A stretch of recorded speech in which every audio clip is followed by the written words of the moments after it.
Tonight, plane crash. A small plane goes down near Mackenzie. Arson. A suspect allegedly lights the RCMP detachment in Fort Nelson on fire. And still no decision. BC Hydro deciding on how to dispose of the Site C work camp.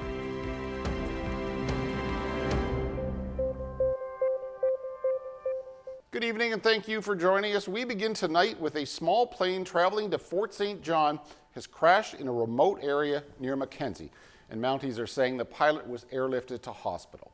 Now, police say a single-engine plane flying from Williams Lake to the energetic city crashed and then activated its SOS signal. The lone female occupant of the plane suffered injuries that do not appear to be life-threatening, according to RCMP. Poor weather conditions hampering the police ability to approach the site with larger aircraft. An RCMP helicopter was able to locate the scene and land. A police dog then located the pilot, and the woman was then airlifted to hospital. The Transportation Safety Board is investigating. A fire was intentionally set to the RCMP station in Fort Nelson on Thursday. Mounties saying the blaze causing damage to the exterior of the detachment. The building had to be evacuated after the HVAC unit pulled in a considerable amount of smoke. A witness was able to photograph a suspect starting the fire, then fleeing the scene on foot. Well, after a brief chase, Mounties were able to apprehend the man and take him into custody. Police saying the fire was quickly put out, preventing further damage to the building. Mounties saying the suspect could face a number of charges as their investigation into the fire continues. And police in Chetwynd were called to Mowbray Lake after a report of two pieces of machinery in the water. When they arrived at the scene, they discovered two tractors in the lake. They called North Peace Search and Rescue to make sure no one was trapped inside. It turns out the tractors were empty, but they were also stolen. The investigation into the theft continues. Anyone with any information on the case is being asked to contact the Chetwynd RCMP.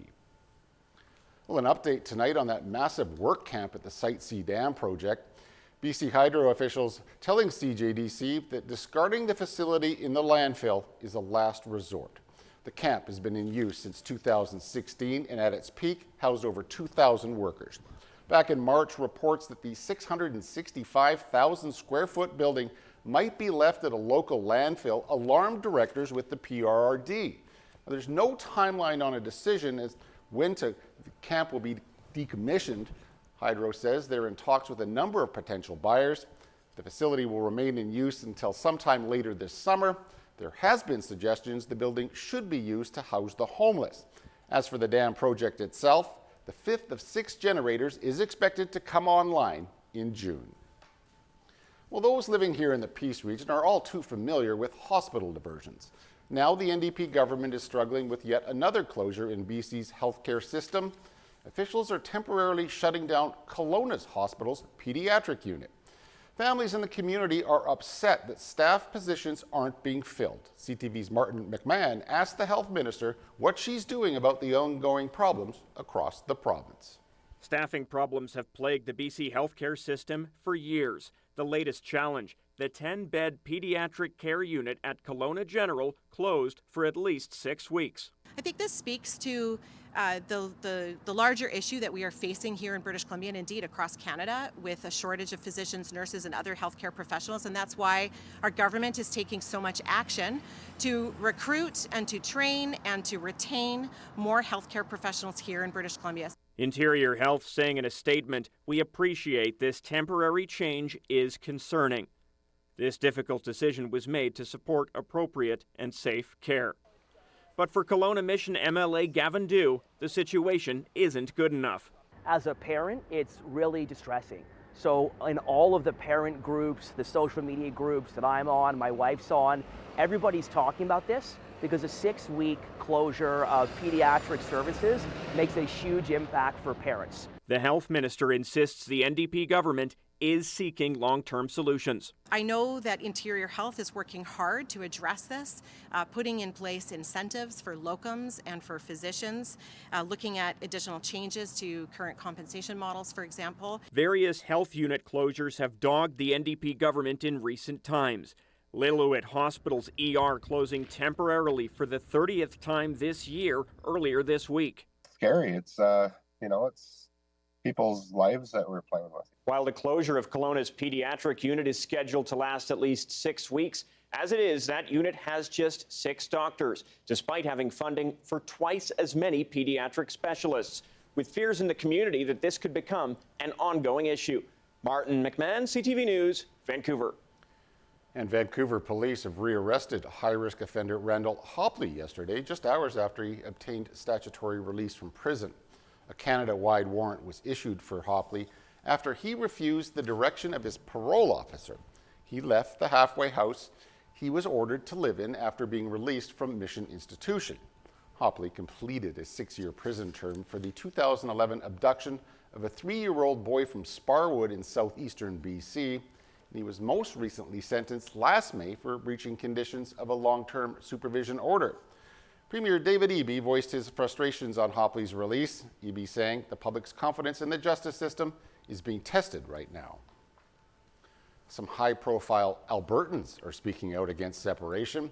It comes as a new poll suggests about a third of Albertans support Western independence.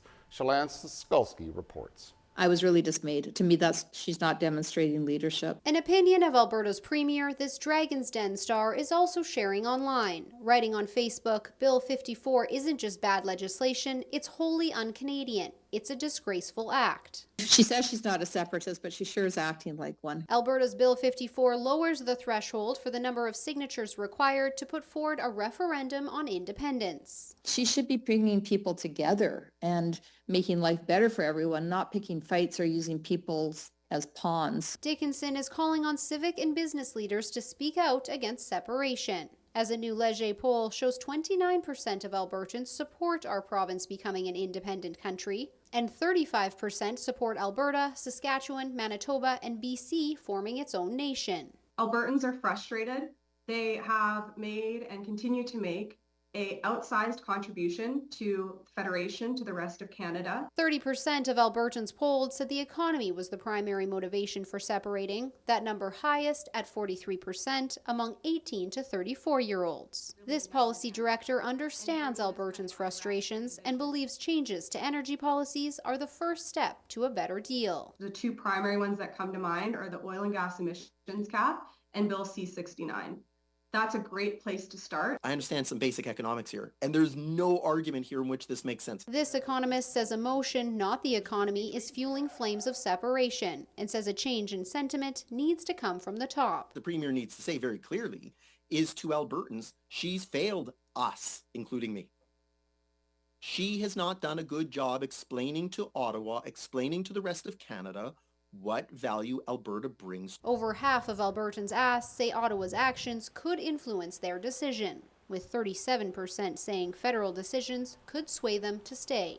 Shalance Skulski, CTV News, Edmonton. Retail sales in Canada were up in March, boosted by an increase in new car sales. The increase coming in spite of the ongoing tariff war with the United States. Stats Canada says retail sales rose 0.8% in March to $69.8 billion. The agency says sales rose across 6 of 9 sectors. In terms of overall volume, retail sales were up 0.9% for the month.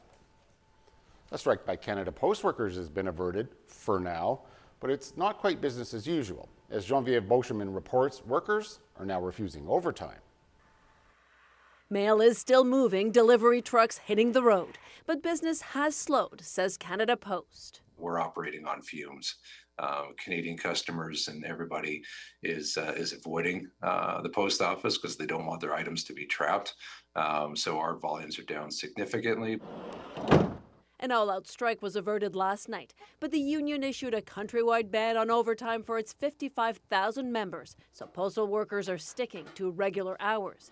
And more job action could come. The union is reviewing an offer management put on the table Wednesday. We are evaluating the 700-page detailed offer that Canada Post has given us. We were at the bargaining table yesterday to discuss certain aspects of it, and we're hoping that we'll have a good collective agreement that would be ratified by our members. Among sticking points, the percentage of a salary increase, weekend deliveries, and part-time workers. Canada Post says this dispute comes at a critical time as the service deals with mounting losses. Now, foundations like those for cancer research are urging donors to stick to online giving, warning against checks stuck in the mail. And the uncertainty surrounding the threat of another strike and job actions are driving business owners to other options, even though that comes at a cost. Even things like surge pricing start to happen among those couriers. So not only is it the regular cost, but now they're charging an extra fee because now they have more load than they normally did. And for some in rural areas, Canada Post, now operating through job action, is the only game in town. So that letter in the mail or that package that is to be delivered could take a little longer to get to Canadians. Geneviève Beauchemin, CTV News, Montreal. To Ottawa now, where the Conservatives have gained another seat in the House of Commons. A riding in rural Newfoundland has flipped to the Tories following a judicial recount that took nearly 2 weeks. The Liberals won Terra Nova, the Peninsulas, on election night, but the recount shows Conservative Jonathan Rowe was the actual winner by 12 votes. It gives his party 144 seats and reduces the Liberals to 169, which is just 3 shy of a majority government. And in southwestern Ontario, the results for the Windsor-Tecumseh Lakeshore riding are now official. Conservative Kathy Borelli beat the Liberal candidate by a mere 4 votes. Meanwhile, members of Parliament will vote on Monday to select the new Speaker of the House of Commons. And so far, at least 6 candidates are vying for the job. 4 Liberals and 2 Conservatives are actively seeking support from their fellow members of Parliament. In making their case, many of the hopefuls said there is a need to improve decorum and respect within the chamber. The new session of Parliament will formally begin on Tuesday. And a group of U.S. senators was in Ottawa this afternoon. They were in the nation's capitals for talks with the Prime Minister and some senior cabinet ministers. So we had a good discussion talking about tariffs, talking about ways in which we are cooperating militarily and in the national security space, talking about the importance of the economic relationship that we have, and we hope that this meeting will continue very positive discussions. I was encouraged by what I heard from the Prime Minister today. I was also encouraged by what I've heard from people in the Trump administration, that they are at the table, that they are in fact meeting, they are discussing things like steel, aluminum, the auto industry, some of the areas that where we feel that sort of urgency to get to. We discussed security and economic issues. I think it's very important. It was both important substantively and symbolically. I think it was very good that they came up, a bipartisan group, exceptional experience. The 4 Democrats and 1 Republican said the meeting went well and they're optimistic, but they do insist there's still a lot of work to do, including renegotiating portions of the trade agreement between Canada, the United States, and Mexico. Well, the future of hundreds of Canadian students at Harvard is uncertain after the Trump administration banned international students from the prestigious university. Harvard is challenging the order through a lawsuit. CTV's Heather Wright has more.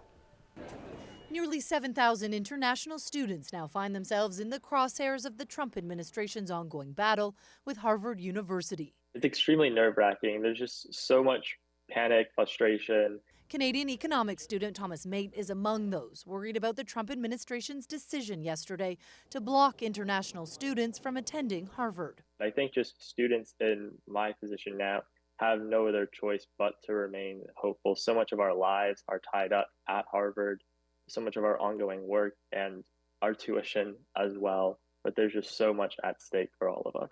Today, a judge issued a temporary restraining order against the federal government after Harvard filed a lawsuit accusing the Trump administration of a, quote, campaign of retribution against the university.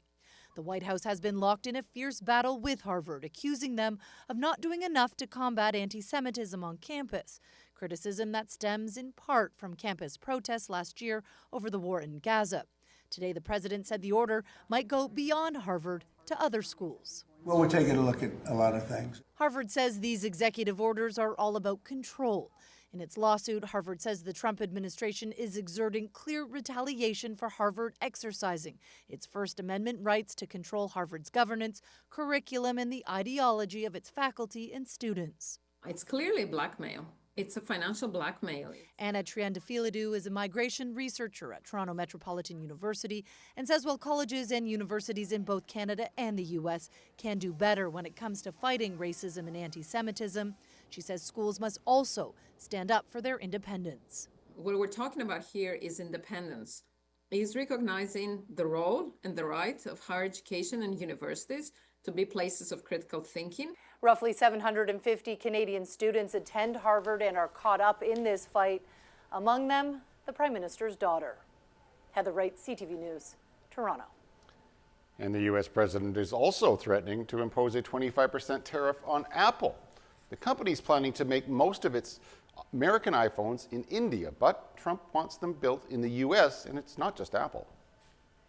You have the power to tariff one single company, and why would you want to hurt an American company in that way? It would be more. It would be also Samsung and anybody that makes that product. Otherwise, it wouldn't be fair.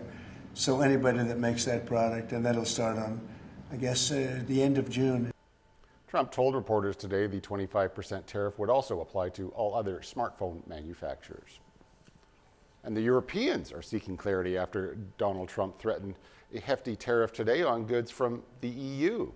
The U.S. president is suggesting there may be a 50% import duty starting on June the 1st. He says negotiations with the European Union are going nowhere. But some European officials view the threat as a negotiation ploy. It was announced hours before a call between the European Trade Commissioner and the U.S. Trade Representative. The EU already faces 25% duties on steel, aluminum, and cars. As well, there are reciprocal tariffs on 10% for almost all other goods. Ukraine and Russia began a major prisoner exchange today. Hundreds of soldiers and civilians were swapped in the first part of the exchange. Ukraine says more than 390 of its people were returned. Russia received the same number back. Further releases are expected over the weekend. That'll make it the largest swap of the war. That both countries agreed in Istanbul last week to swap 1,000 prisoners from each side. It was their first direct peace talks since the early weeks of the Russian invasion. All right, please do stay tuned. I'll be right back after the break with a look at weekend weather.